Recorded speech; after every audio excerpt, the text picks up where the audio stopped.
Cluster company open ಆಗಿದ್ದು ಅಲ್ಲಿ ಜಲ್ಲಿ ಮತ್ತು ಡಸ್ಟ್ ಜಾಸ್ತಿ ಈ ರಸ್ತೆಯಲ್ಲಿ ಓಡಾಡ್ತಿರ್ತವೆ ಮತ್ತು ಇಲ್ಲಿ ಕಲ್ಲಿನ ಕಂಪನಿಗಳು ಜಾಸ್ತಿ ಇದ್ದು ಹೆವಿ ವೆಹಿಕಲ್ಗಳು ಸಹ ಹೆಚ್ಚಾಗಿ ಓಡಾಡ್ತಿರುವ ಕಾರಣಾಂತರದಿಂದ ಇಲ್ಲಿ KIDB ಕೆಲಸ ಕಾರ್ಯಗಳಲ್ಲಿ ಮಣ್ಣಿನ ಲಾರಿಗಳು ಹೆಚ್ಚಾಗಿ ಓಡಾಡ್ತಿದ್ದು ಎಲ್ಲ ಮನೆಗೂ ಸಹ ಧೂಳು ಎಲ್ಲ ಹೋಗ್ತಾ ಇರ್ತದೆ.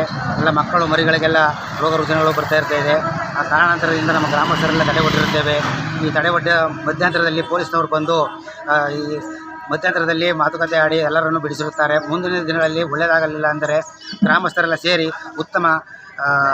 ಉತ್ತಮವಾಗಿ ದೊಡ್ಡ ಕಾರ್ಯಕ್ರಮ ಇಟ್ಕೊಂಡು ಇದನ್ನು ನಾವು ಕ್ರಮ ಕೈಗೊಳ್ಳಬೇಕಾಗತ್ತೆ. ದಯಮಾಡಿ ಇದ್ರ ಬಗ್ಗೆ ಕ್ರಮನ ಸರ್ಕಾರ ಕೈಗೊಳ್ಳಬೇಕಾಗಿ ಒಳ್ಳೆ ಮಾಡಬೇಕಾಗಿ ತಮ್ಮಲ್ಲಿ ಕೇಳಿಕೊಳ್ತೇವೆ. ಅಗ್ರಿಕಲ್ಚರ್ ಉದ್ದೇಶಕ್ಕೆ ಟ್ರಾಕ್ಟರ್ ಕೊಟ್ಟೋದ್ರಿಂದ ಅವರು ಸ್ಯಾಂಡು ಜಲ್ಲಿ ಎಲ್ಲ ವ್ಯಾಪಾರೀಕರಣ ಮಾಡ್ಕೊಂಡು ಅದರಲ್ಲಿ ಓವರ್ಲೋಡ್ ಹೊಡೆದು ಎಲ್ಲ ರಸ್ತೆಯೆಲ್ಲ ಸ್ಯಾಂಡು ಕಿಡಿಕೊಂಡು ಹೋಗ್ತಾರೆ, ಜಲ್ಲಿನೂ ಕಿಡಿಕೊಂಡು ಹೋಗ್ತಾರೆ ಎಲ್ಲ. ಹಾಗಾಗಿ ರಸ್ತೆ ಎಲ್ಲ ಹಾಳಾಯ್ತದೆ. ಜನ ಆ ಕಡೆ ಈ ಕಡೆ ಬದುಕಬೇಕಾದ್ರೆ ಭಾರಿ ಹಿಂಸೆ ಆಯ್ತದೆ.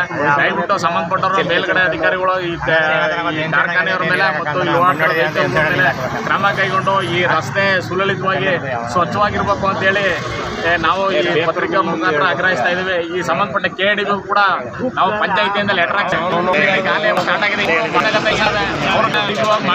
ತೊಂದರೆ ದಯವಿಟ್ಟು ಈ ಕಡೆ ಕೈಗಾರಿಕಾ ಪ್ರದೇಶ ಸ್ವಲ್ಪ ಗಮನ ಹರಿಸಬೇಕು ಅಂತ ಪತ್ರಿಕೆ ಮುಖಾಂತರ ಒತ್ತಾಯಿಸ್ತಾ ಇದ್ದೀನಿ.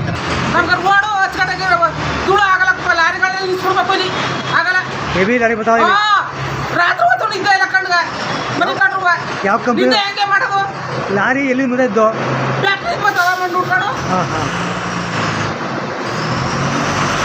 ಧೂಳು ಸಿಕ್ಕಾಪಟ್ಟೆ ಏನು ಹುಡುಗಟ್ಟೆ ಡೈಲಿ ಬೆಳಗ ಸಂದೇನು ಪಕ್ಕ ಮರಿಗೆಲ್ಲ ಕೆಮ್ಮು ಮನೇಲಿ ಧೂಳು